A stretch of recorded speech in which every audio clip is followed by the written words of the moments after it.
Hello दोस्तों, मैं आपका अपना विकास कुमार एम ऑफ एजुकेशन में आपका हार्दिक स्वागत करता हूं। आज हम देखेंगे कन्फर्मेशनल आइसोमेरिज्म यानी संरूपण समावयवता। तो आप हेडिंग लगाना।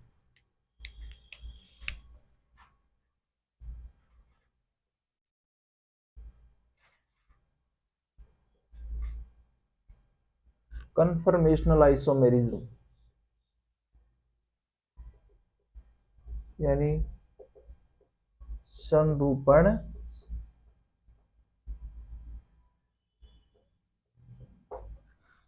अब हम देखते हैं कि संरूपण समावयवता क्या होती है। संरूपण समावयवता की डेफिनेशन आप ध्यान से सुनना एक बार। सिंगल बॉन्ड के सापेक्ष सिंगल बॉन्ड के सापेक्ष यौगिकों के अंदर अनंत घूर्णन संभव होते हैं, जिसके कारण अनंत विन्यास प्राप्त होते हैं। इन अनंत विन्यासों को संरूपण समावयवी कहते हैं तथा इस घटना को हम संरूपण समावयवता या कन्फर्मेशनल आइसोमेरिज्म कहते हैं। तो आप इसको नोट करना।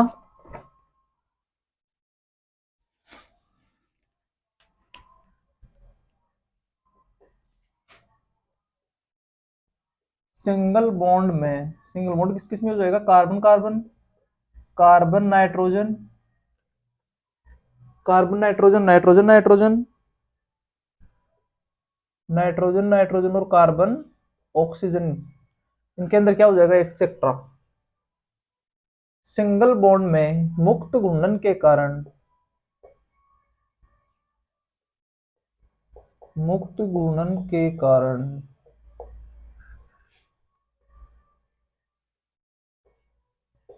3D स्पेस में अनंत अनंत व्यवस्थाएं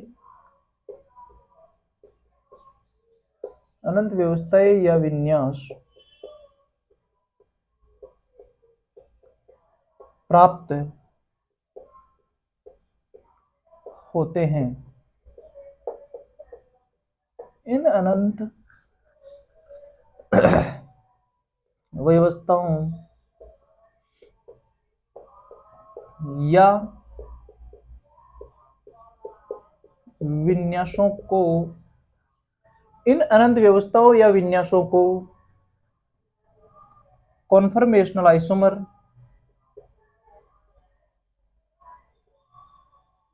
कन्फर्मेशनल आइसोमर्स तथा इन अनंत व्यवस्थाओं या विन्यासों को कन्फर्मेशनल आइसोमर्स तथा इनके मध्य के संबंध को तथा इनके मध्य के संबंध को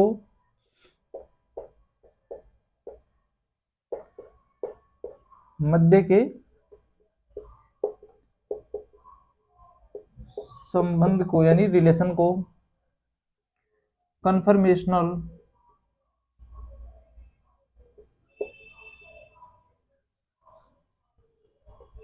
आइसोमेरिज्म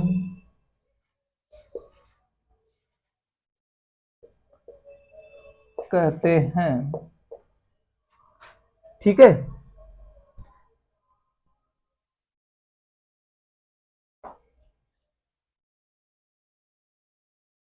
अब हम बोलेंगे कि एक सिंगल बॉन्ड के सापेक्ष कितने कन्फर्मेशनल आइसोमेरिज्म संभव है। तो आप लिखना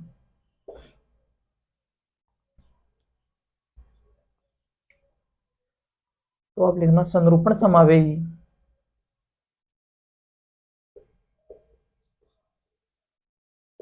समावेही किसी बंध के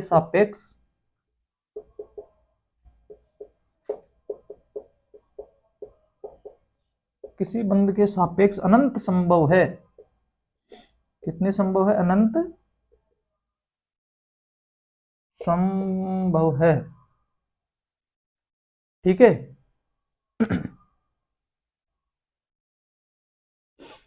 नेक्स्ट पॉइंट है कि संरूपण समावेही है वो रूम टेम्परेचर पर एक दूसरे के अंदर अंतः परिवर्तित होते रहते हैं यानी इंटरचेंज होते रहते हैं।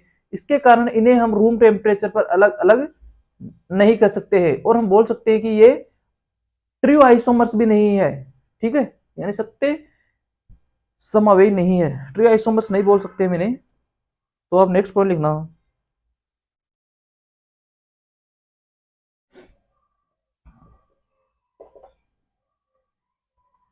संरूपण समावेयी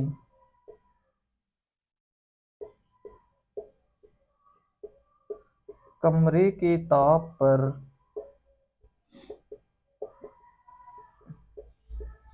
एक दूसरे में अंतःपरिवर्तित होते रहते हैं, एक दूसरे में अंतःपरिवर्तित होते रहते हैं, अतः इन्हें रूम टेम्परेचर पर अलग नहीं किया जा सकता है, अतः इन्हें रूम टेम्परेचर पर अलग नहीं किया जा सकता है। इन्हें ट्रियो आइसोमर्स नहीं कहते हैं, इन्हें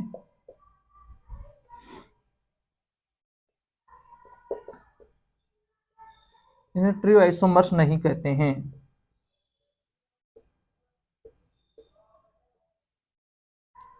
ठीक है, तो आप ये पॉइंट कुछ उनको ध्यान में रखना। इसके बाद हम देखेंगे प्रेजेंटेशन ऑफ मॉलिक्यूल यानी अणु का निरूपण। तो इससे पहले आप इसे नोट करो। तो आप नेक्स्ट हेडिंग लिखना प्रेजेंटेशन ऑफ मॉलिक्यूल यानी अणु का निरूपण, अणु का निरूपण। ठीक है, तो हम अणु को किस प्रकार रिप्रेजेंट कर सकते हैं, उसके लिए आप एक एग्जांपल देखना। एग्जांपल है हमारे पास CH3 का। ठीक है, अब हम देखेंगे इन दोनों कार्बन के मध्य कौन सी हाइब्रिडाइजेशन स्टेट है तथा इनके मध्य बॉन्ड कौन सा है, यानी सिंगल बॉन्ड है, डबल बॉन्ड है या ट्रिपल बॉन्ड है। सबसे पहले तो ये देखेंगे दोनों CH3 के मध्य सिंगल बॉन्ड है और इसके सापेक्ष क्या हो रहा है, रोटेशन। ठीक है, तो इसके अंदर कन्फर्मेशनल आइसोमरिज्म होगी। ठीक है, इसके बाद हम देखते हैं इसकी हाइब्रिडाइजेशन स्टेट और इसकी हाइब्रिडाइजेशन स्टेट क्या होगी। इसकी हाइब्रिडाइजेशन स्टेट यानी इसके अंदर 3 सिग्मा बॉन्ड और एक यानी चारों ही सिग्मा बॉन्ड है, तो इसके अंदर हाइब्रिडाइजेशन स्टेट क्या हो जाएगी, sp3, और इसकी भी क्या हो जाएगी, sp3। ठीक है, अब आप बोलोगे कि हम इसे किस प्रकार रिप्रेजेंट कर सकते हैं। तो इसका रिप्रेजेंटेशन देखना आप। इसका रिप्रेजेंटेशन हम कर सकते हैं वेजडेस बॉन्ड के आधार पर इसका रिप्रेजेंटेशन होगा। यहाँ कार्बन है हमारे पास और ये वाला कार्बन है, ये वाला फ्रंट कार्बन है, ये वाला बैक कार्बन है। ठीक है, तो फ्रंट कार्बन के तीनों हाइड्रोजन को हम कुछ इस प्रकार रिप्रेजेंट करेंगे। ये एक हाइड्रोजन जो तल के बाहर है, ठीक है, ये हाइड्रोजन तल के अंदर है यानी प्लेन के अंदर है, और ये वाला तल के अंदर है यानी ये पीछे की ओर आएगा। ठीक है, इसी प्रकार बैक वाले कार्बन के तीनों हाइड्रोजन हम रिप्रेजेंट कर सकते हैं। ये हाइड्रोजन है और ये हाइड्रोजन है। ठीक है, इसको हम और किस प्रकार लिख सकते हैं, ये कार्बन और ये तीनों हाइड्रोजन इसके और ये तीनों इसके हाइड्रोजन। ठीक है, इसे हम इस प्रकार भी रिप्रेजेंट कर सकते हैं। अब आप बोलोगे इसे हम सामने से देखते हैं तो हमें किस प्रकार का दिखाई देता है। सामने से देखने पर ये हमें कुछ इस प्रकार दिखाई देगा। ये वाला हो गया फ्रंट वाला कार्बन और ये हो गया इसके बैक वाला कार्बन, और ये इससे जुड़े हुए तीनों, ये तीन उसके और तीन उसके हाइड्रोजन। ठीक है, अब हम इन दोनों के अलग अलग फ्रंट वाले और बैक वाले कार्बन को देखते हैं कि वो देखने पर किस प्रकार के हमें दिखाई देंगे। तो उसके लिए हम देखते हैं कि ये वाला हो गया हमारे पास फ्रंट वाला कार्बन। ठीक है, और ये इसकी वैलेंसीज है, ये हाइड्रोजन, ये हाइड्रोजन और ये हाइड्रोजन। ये वाला कौन सा कार्बन है हमारे पास, फ्रंट कार्बन, फ्रंट कार्बन। ठीक है, बैक वाला किस प्रकार दिखाई देगा, ये है हमारे पास बैक कार्बन, ये बैक वाले का हाइड्रोजन, ये इधर हाइड्रोजन और ये इधर हाइड्रोजन। ये कौन सा कार्बन है, बैक कार्बन। ठीक है, इन दोनों को एक साथ लिखने पर हमें किस प्रकार दिखाई देंगे उसे हम बोलेंगे न्यूमैन प्रोजेक्शन फॉर्मूला। ठीक है, तो न्यूमैन प्रोजेक्शन फॉर्मूले के अनुसार ये वाला तो हो गया फ्रंट वाला कार्बन, और ये हो गया बैक वाला कार्बन, और ये तीनों वैलेंसीज किसकी हो गई, फ्रंट वाले कार्बन की हाइड्रोजन से जुड़ी हुई, और ये वाली यहाँ पे हो जाएगी बैक वाले कार्बन की। ठीक है, इसे हम किस प्रकार क्या नाम देंगे, Newman Newman projection formula, Newman projection formula. तो एक बार आप इसे नोट करना, इसके बाद मैं आपको कुछ एग्जांपल्स बताता हूं, उनके अंदर हम मॉलिक्यूल को किस प्रकार रिप्रेजेंट करेंगे न्यूमैन प्रोजेक्शन फॉर्मूले के अकॉर्डिंग। हाँ दोस्तों, नेक्स्ट एग्जांपल है हमारे पास CH3 CH2 और CH3। ठीक है, नेक्स्ट एग्जांपल क्या है हमारे पास, CH3 CH2 CH3। यहाँ पे हम इस वाले को बोलते हैं फ्रंट कार्बन, फ्रंट, और इसको कौन सा कार्बन बोलेंगे, बैक कार्बन, और इन दोनों के मध्य रोटेशन हो रहा है, यानी इन दोनों के मध्य हमें रिप्रेजेंट करना है मॉलिक्यूल को, यानी इन दोनों के मध्य कंफर्मेशनल आइसोमेरिज्म होगी। ठीक है, तो इसको हम किस प्रकार रिप्रेजेंट करेंगे,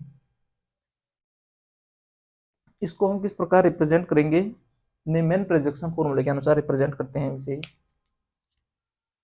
तो सामने तो क्या जाएगा, फ्रंट वाला कार्बन तो ये आ गया, इसको हम डॉट से डिनोट करते हैं, और इस राउंड से यानी सर्किल से बैक वाले कार्बन को रिप्रेजेंट करते हैं। तो हम सबसे पहले देखते हैं कि फ्रंट वाले कार्बन के साथ क्या क्या जुड़ा हुआ है।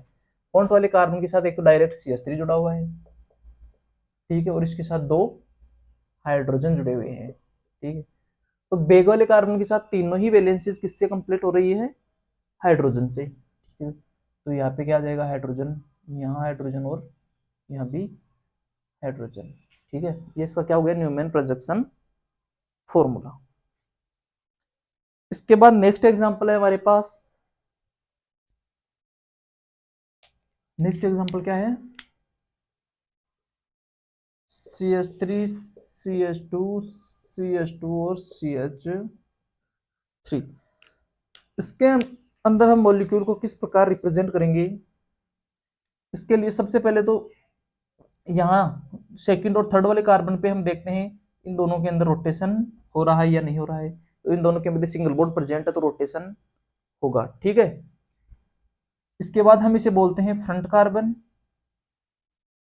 और इसे हम बोलते हैं बैक कार्बन। ठीक है, अब हम इन्हें न्यूमैन प्रोजेक्शन फॉर्मूले के अनुसार रिप्रेजेंट करने का प्रयास करते हैं। तो ये तो हो गया हमारे पास फ्रंट वाला कार्बन जिसे हम पॉइंट से डिनोट करते हैं, और ये है हमारे पास बैक कार्बन जिसे हम सर्किल से डिनोट करते हैं। अब हम सबसे पहले देखते हैं कि फ्रंट वाले कार्बन के साथ क्या क्या जुड़ा हुआ है। ये वाला फ्रंट कार्बन है, फ्रंट कार्बन की एक वैलेंसी किससे कंप्लीट हो रही है, CH3 से, तो इसको हम CH3 लिख देते हैं, और अन्य 2 वैलेंसीज हाइड्रोजन से कंप्लीट, और ये हाइड्रोजन और ये हाइड्रोजन। अब हम देखते हैं बैक कार्बन, तो बैक कार्बन की भी एक वैलेंसी तो किससे कंप्लीट हो रही है, CH3 से, तो ये आ गया CH3, और यहाँ पे क्या आ गया, हाइड्रोजन, और ये भी हाइड्रोजन। ठीक है दोस्तों, तो दोस्तों आपको मॉलिक्यूल का रिप्रेजेंटेशन करना आ गया होगा, और इसी के साथ हमारा आइसोमेरिज्म का जो चैप्टर था वो कंप्लीट होता है। बाकी हम नेक्स्ट क्लास के अंदर देखेंगे। नेक्स्ट क्लास के अंदर हम जीओसी सेकंड से स्टार्ट करेंगे, उसके अंदर जीओसी से संबंधित ही कुछ पॉइंट है वो हमने जीओसी के अंदर छोड़ दिए थे, अब देखेंगे उनको। तो आज के लिए इतना ही, धन्यवाद।